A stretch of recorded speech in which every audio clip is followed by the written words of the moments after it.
the best video to debut my new merch? And my new hat? Probably not. I'm clearly very unbiased. There's a difference between giving critiques and being absolutely insufferable. I like critiquing cartoons a lot. It's my whole thing, actually. But if I like a show, very rarely would the few things I change about it hinder my enjoyment in a big way. I like having different perspectives, and I like liking things. I know I've talked about this before, but I've never understood making a show you hate your entire personality. Why do we reward negativity all the time? If I don't like a show, maybe this is radical, I don't watch it. Except for Planet Sheen and that one Heather's show. But even then, I try to look for the parts I enjoy. Trying to give credit where it's due in human-made media should be normalized nowadays. Especially in the era of AI Fruit Love Island, where people's livelihoods are on the line. You hate a movie? Maybe the sound effects are pretty good still. It all started on TikTok, the usual scene of the crime. I should not be on there anymore. Let me summarize this very over-the-top video. This TikToker took two very minor critiques about the Amazing Digital Circus plots into attacks about the creator's writing capabilities. The two critiques were about Zubal's body image issues going nowhere and the lack of focus on Pomni and Ragatha's reconciliation. Now, to be fair, I actually do agree with the second critique. This show put a lot of emphasis on Ragatha feeling overlooked, and her feelings were very hurt by Pomni and Jax getting close. She put so much pressure on herself to be perfect,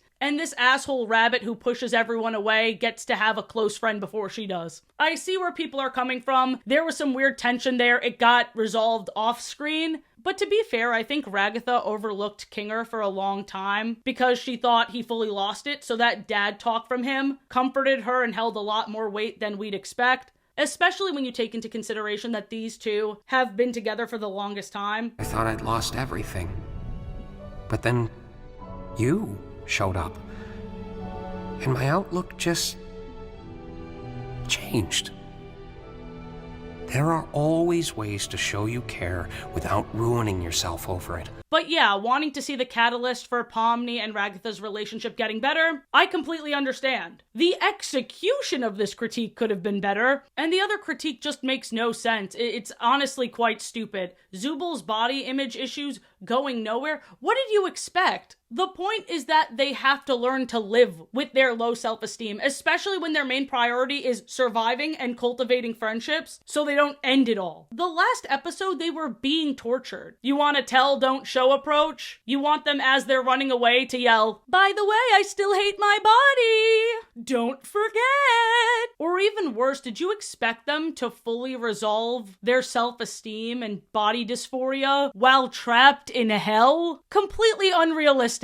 You're so right. Kane should have gifted Zubal this cunty mouth, and then they would have been cured. The Amazing Digital Circus, if it didn't suck. I think what pisses me off the most about this snark is that they really think they're smarter than the average viewer enjoying the show, but then in the same breath, they expect things to be spelled out. They were watching episode 8 like this. Do you have any idea how much I do for you guys? If Zubal doesn't mention that they hate their body, I'm gonna fucking lose it. Some stories end in an unsatisfying way on purpose. I'm convinced if you saw my life, you'd be like, oh, what happened to that storyline and that storyline? Priorities shift, dude. Gooseworks even admitted on her Blue Sky that she loves writing characters that make impulsive and stupid decisions. And I absolutely love the conversation this sparked. Let me read you some replies that really stuck out to me. It's a very human trait that seldom is ever used in media nowadays. The reason why writers stop doing that is because a lot of people and reviewers hate the kind of interaction and find it frustrating.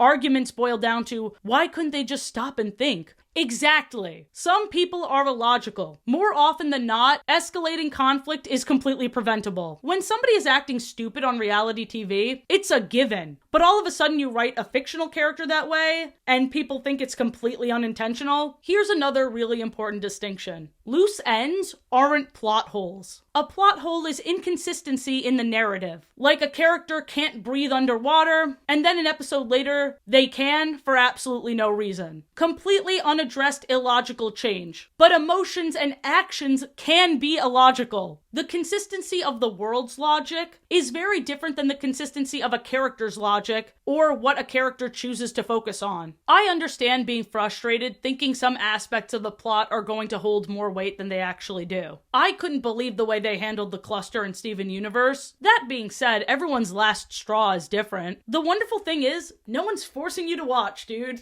But I think it's beyond entitled to call out the creator by name, like they're going to change their vision to fit your needs. This TikToker complained that fanfiction has better writing. Write a fanfiction, do it, oh my god. You need Ragatha and Pomni to talk it out, write that exchange. Meet up with friends for coffee. Pet a dog or cat. Catch a snowflake on your tongue. Feel the sand between your toes. Live life outside of consuming media. That is coming from me, where my job is to overthink cartoons. That's how you know you're fully off the deep end if I'm the one giving you this advice. Let me read you another Blue Sky exchange that expresses my frustrations perfectly. There is also this notion that you always have to justify your personal opinions. If you don't enjoy a movie, it's because it was objectively bad and poorly written, and people who enjoy it are simply too stupid to realize how bad it is and should be bullied and harassed. We need to bring back the phrase, "It's not my cup of tea." 1000%, and that's not to say that you can't share your opinions, but there is a way to be funny or entertaining and give critiques.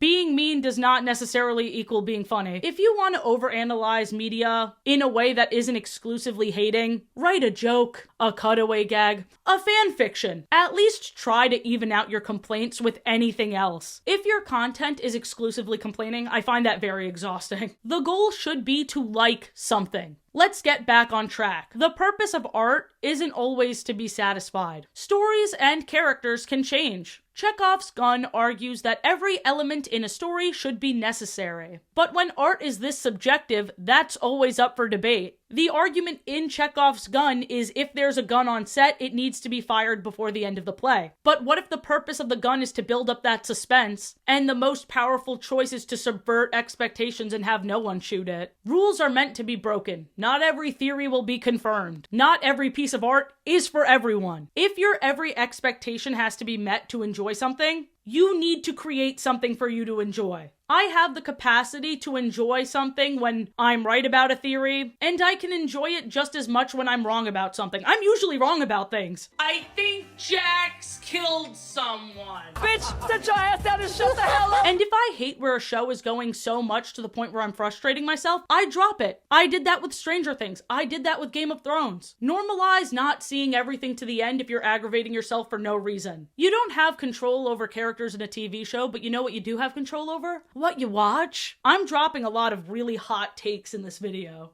Let's read how Wikipedia describes the cultural impact of hate watching. The popularity of hate watching on social media can make poorly received shows trending topics. This can lead to increased viewership and ultimately benefit the show. As the term gained popularity, many anti-fans have asked others to not hate watch, as they believe doing so will have the unintended effect of making the media they dislike seem more popular than if they had not hate watched. Velma is one such example of this phenomenon, where hate watching is supposedly the lead cause of the show being renewed for a second season. Most of us are guilty of hate watching when we need to get out there and create the kind of content we want to see, or at the very least, encourage the people who are making the content that appeals to us. Also, I need a lot of you to unpack what you find cringe. Oh, brother, this guy stinks! I heard about this god-awful thread on, you guessed it, Twitter. Let me read you this truly nonsensical discourse. It all started with the vague observation,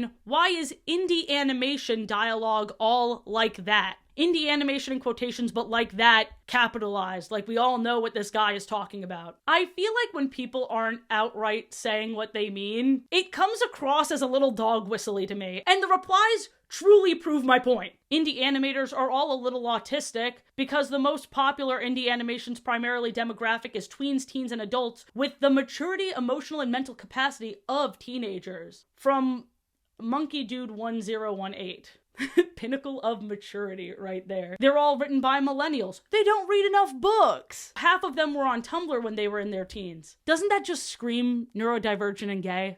So you have a problem with neurodivergent and gay people. They cast theater kids as voice actors. Yeah, you know what? You're so right. I want all of my cartoons to be voice acted by dentists, doctors, lawyers. Who else is going to audition for cartoons? Hello everybody, it's Pastor Steve here.